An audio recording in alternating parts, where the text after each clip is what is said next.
The box was already by the door. Not packed well. Just fast. A black trash bag. 2 winter coats. My phone charger hanging out of the side like someone had yanked it from the wall and stuffed it in without looking. I remember the Christmas music still playing in the other room. Soft. Cheerful.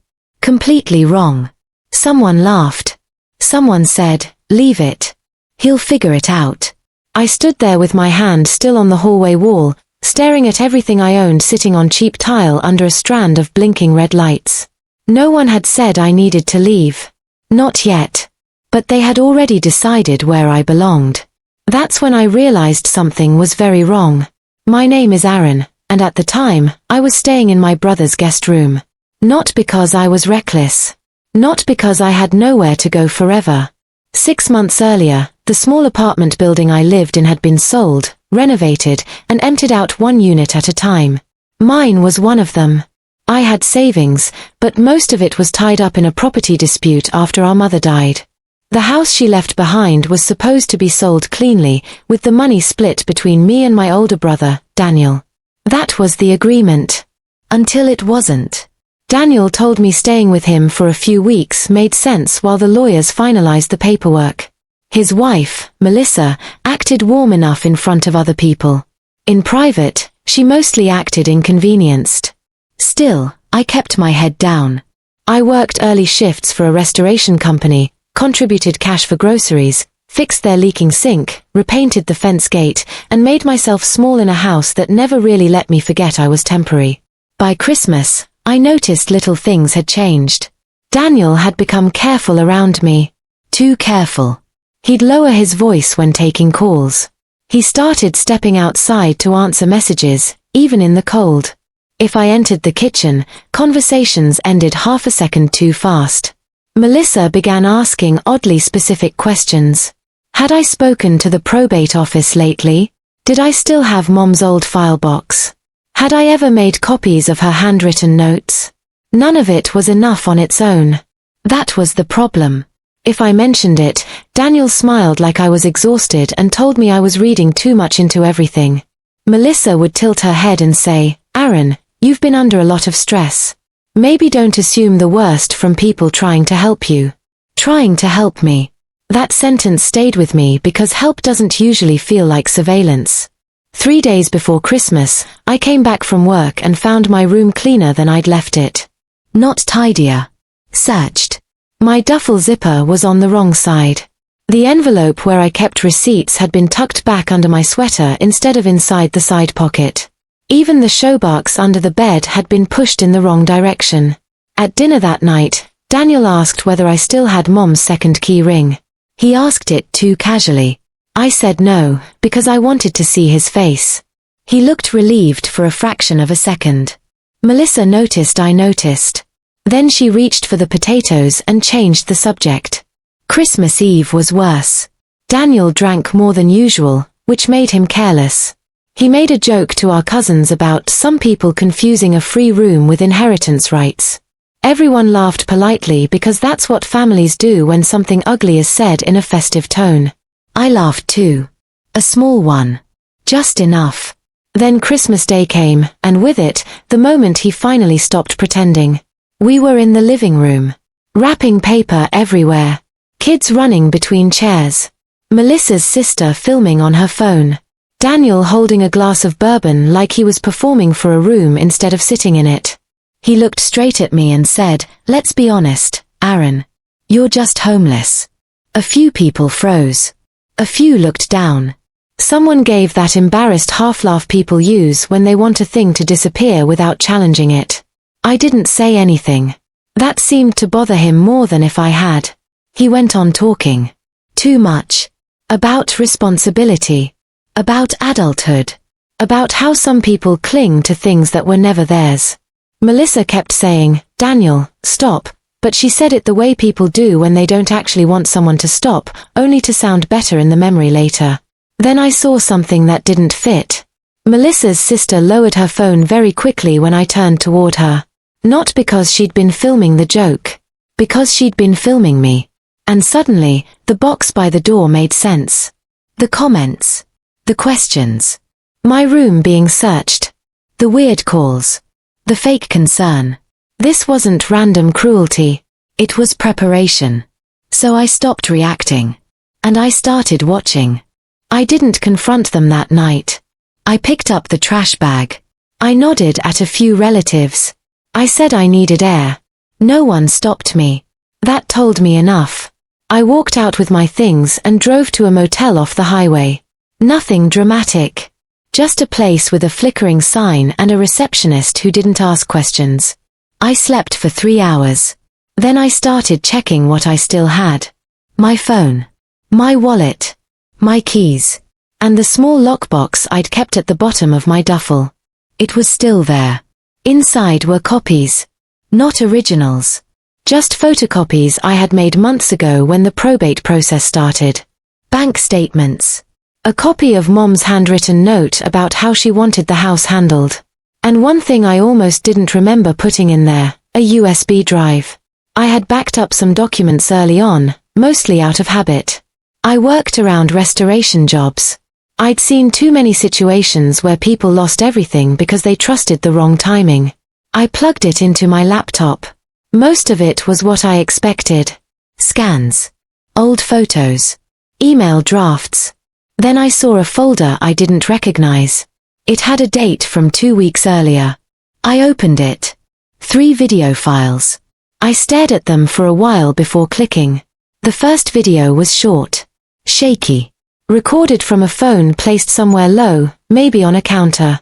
It showed the hallway outside the guest room. My room. Melissa walked into frame. She looked around once. Then she opened my door and went inside. The video cut. The second file was longer. Same angle. This time, Daniel joined her. They didn't talk much at first. They just moved quickly. Focused. He went straight to my bag. She checked the dresser. He opened the showbox under the bed. Then the audio became clear. Find the key, Daniel said. She said he might have it with the documents, Melissa replied. He's not that careful, Daniel said. He never was. They kept searching. At one point, Melissa held up the envelope where I kept receipts. This? No, Daniel said. Something smaller. Then, after a pause, he added quietly, if we get the second key before the hearing, we don't need him to sign anything. I stopped the video. I didn't rush to the third one. I already understood what I was looking at. But I opened it anyway. This one was different. It wasn't the hallway. It was the kitchen. Same phone. Different position. Melissa's sister was there. The one who had been filming during Christmas. She was talking. He doesn't suspect anything, she said. He thinks it's just paperwork delays. Daniel leaned against the counter. Good, he said. The lawyer said if the second key shows up, we can access the storage room without contest. Once we move the contents, it's just a matter of filing. And him, she asked. Daniel shrugged. He'll make noise, he said. But by then it won't matter. There was a short silence. Then Melissa spoke. What about Christmas? She asked. Daniel took a sip from his glass. We push him out, he said. Make it uncomfortable. He leaves on his own. No scene. No witnesses. Melissa's sister nodded. Clean, she said. The video ended. I sat there for a long time. No anger. No shock. Just clarity. Everything they had done fit into place. The questions about the key. The search of my room. The performance in front of the family. Even the box by the door. It wasn't a reaction. It was a plan. And they had already moved forward with it. I checked the timestamps again. 2 weeks. That's how long they had been working on this. I copied the files. Twice. One to my laptop. One to an external drive. Then I uploaded them to a private cloud account I rarely used. No risk. No gaps. Then I opened the folder with Mom's documents. There it was. The detail they had underestimated. The second key wasn't for the house. It was for the storage unit attached to it. And inside that storage unit was everything they actually wanted. Original documents. Records. and a notarized version of Mom's final instructions that had never been submitted. I closed the laptop. Slowly. They thought they were ahead. They thought they were cleaning things up before I even noticed. But now I had something they didn't expect. Proof. Clear. Direct. Quiet. And more importantly, I had time. Because they didn't know that I knew. And that changed everything. Confronting them would have ruined everything. I didn't go back to the house. Not right away. I stayed at the motel another night, then moved to a short-term rental across town. Somewhere neutral. Somewhere they wouldn't think to look. I kept my phone on. Answered texts normally. Daniel sent one message the next morning. Hope you found somewhere. We should talk soon about next steps. Nothing urgent. Nothing emotional. Just controlled. I replied with one word. Sure. Then I got to work. First, I secured everything. The videos were already backed up. I made 2 more copies. One encrypted, one on a drive I kept in my car. I printed still frames from each clip. Not for drama. Just for clarity. Faces. Actions. Time stamps. Then I organized the documents. Mom's handwritten note. The official paperwork still pending. And the detail they had missed, the clause about the storage unit. It wasn't just access. It was condition-based. Whoever accessed it without mutual consent before probate closure would automatically trigger a legal review. That part wasn't obvious unless you read carefully. I had. Next, I contacted someone I trusted. Not a friend. Not family. A lawyer. His name was Mr. Rahman. Older. Quiet. The kind of person who didn't fill silence unless there was something worth saying. I had met him months earlier when the probate process started. We hadn't spoken much since. I sent him a short message. I think there's been an attempt to access estate property without consent. I have evidence. Can we meet? He replied within an hour. We met the same afternoon. I didn't explain everything at once. I showed him. The videos first. He watched without interrupting. No reaction. Just attention. Then the documents. He read more slowly. When he finished, he leaned back slightly and said, "You did the right thing by not confronting them." I nodded. He tapped the printed stills once. "This," he said, "is clean. No exaggeration. No emotion. Just accurate." He asked a few questions. Timeline. Access points. Whether anything had already been moved. I told him what I knew. Nothing more. He wrote a few notes, then closed the folder. "We proceed quietly," he said. "We notify the probate court. We file a motion to secure the property. And we request supervised access moving forward." I asked him one thing. "What about them?" He looked at me. "They've already made their move," he said. "Now we document it." That was enough. Over the next 2 days, everything was set in motion. The filing was prepared. The court request submitted. And a notice was scheduled to be delivered. Not by me. Officially. I didn't rush. I didn't warn them. I didn't change my behavior. When Daniel called, I answered. When he suggested meeting to clear things up, I agreed. We chose a time. A place.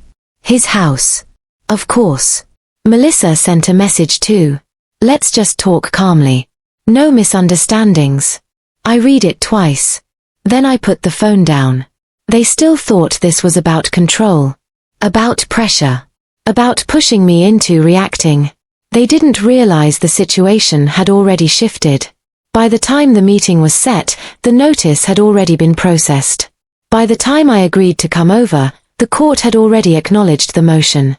By the time they were preparing their version of the conversation, someone else was preparing the actual record.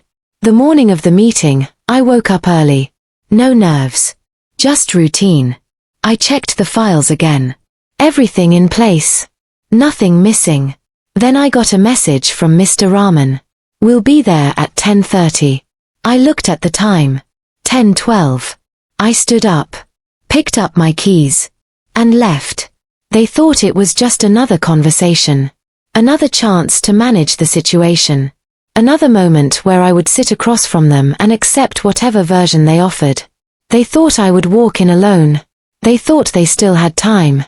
They thought they were in control. They thought it was just another day. It wasn't. I arrived at 10:28. 2 minutes early. The house looked exactly the same. Lights on. Decorations still hanging. The same wreath on the door, slightly tilted. Nothing about it suggested anything had shifted. Daniel opened the door himself. He smiled. Not warm. Not cold. Just practiced. Good, he said. You came. I stepped inside. Melissa was already in the living room. Sitting straight. Hands folded. Calm in the way people are when they've rehearsed something. No one mentioned Christmas. No one mentioned the box. Daniel gestured toward the couch. Let's just clear this up, he said. No need for things to get complicated. I sat down. For a few seconds, no one spoke. Then he started. We've both been under stress, he said. Paperwork, delays, everything with Mom's estate. I think maybe things got misinterpreted. He chose his words carefully, avoiding specifics, leaving space to redirect. Melissa nodded slightly, like she was supporting a version already agreed on. We just want a clean process, she added. No confusion. I listened. I didn't interrupt. I let him build it. He talked about timelines. About how the storage unit needed to be organized. About how certain documents might have been misplaced. Then he said something small. We're all on the same side here. That's when there was a knock on the door. Not loud. Not urgent. Just precise. Daniel paused. Looked toward the hallway. Were you expecting someone? Melissa asked. He shook his head. Walked to the door. Opened it. 2 people stood outside. 1 uniformed officer. 1 man in a dark coat holding a folder. Mr. Rahman stepped in behind them. Daniel didn't speak. He stepped back automatically, the way people do when something official enters a space they thought they controlled. The man with the folder introduced himself briefly. Then he handed Daniel a document. A court notice, he said. Regarding the estate property. Daniel took it. Didn't read it fully at first. Just scanned the top. His posture changed. Slightly. Melissa stood up. What is this? She asked. No one raised their voice. The officer stayed near the door. Present. Not involved. Mr. Rahman walked into the living room and placed another folder on the table in front of me. Proceed, he said quietly. I opened it. Turned it toward Daniel. Inside were printed stills. Clear images. Him in the hallway. Melissa in my room. The envelope in her hand. The timestamp visible. Daniel looked at them. Once. Then again. This time slower. Melissa stepped closer. Saw the images. Then she stopped moving. No explanation came. No denial. Just silence. Mr. Rahman spoke. The court has been notified of an attempted unauthorized access to estate property, he said. Effective immediately, all assets are under supervised control pending review. He paused. Then added, any further attempts will be considered a violation. Daniel set the paper down. Carefully. Like it might break. This is a misunderstanding, he said. His voice was steady. But thinner. Mr. Rahman didn't respond to that. He simply closed the folder. The documentation has already been submitted, he said. Melissa looked at me. Not angry. Not apologetic. Just calculating. But there was nothing left to calculate. Everything had already been placed where it needed to be. Daniel exhaled slowly. Then he nodded once. To himself. Not to anyone else. The officer remained where he was. The room stayed quiet. No one argued. No one raised their voice. There was nothing to argue. The process had already moved past that point. A few minutes later, the officer and the court representative left. Mr. Rahman stayed only long enough to confirm the next steps. supervised access, formal review, documentation audit. Then he left too. The house felt different after that. Not broken. Just emptied of control. Daniel sat down. Melissa didn't. No one spoke. I stood up. Picked up my keys. There was nothing else to say. At the door, I paused for a moment. Not to look back. Just to make sure I wasn't carrying anything that didn't belong to me anymore. Then I stepped outside. The air felt cold. Clear. For the first time in weeks, there was no pressure behind it. No expectation. No performance. Just quiet. The process would take time. There would be formal outcomes. Legal conclusions. But the important part had already happened. Everything was documented. Everything was secured. Everything was out in the open, without needing to be shouted. I drove away slowly. No music. No calls. Just the road. That night, everything was quiet.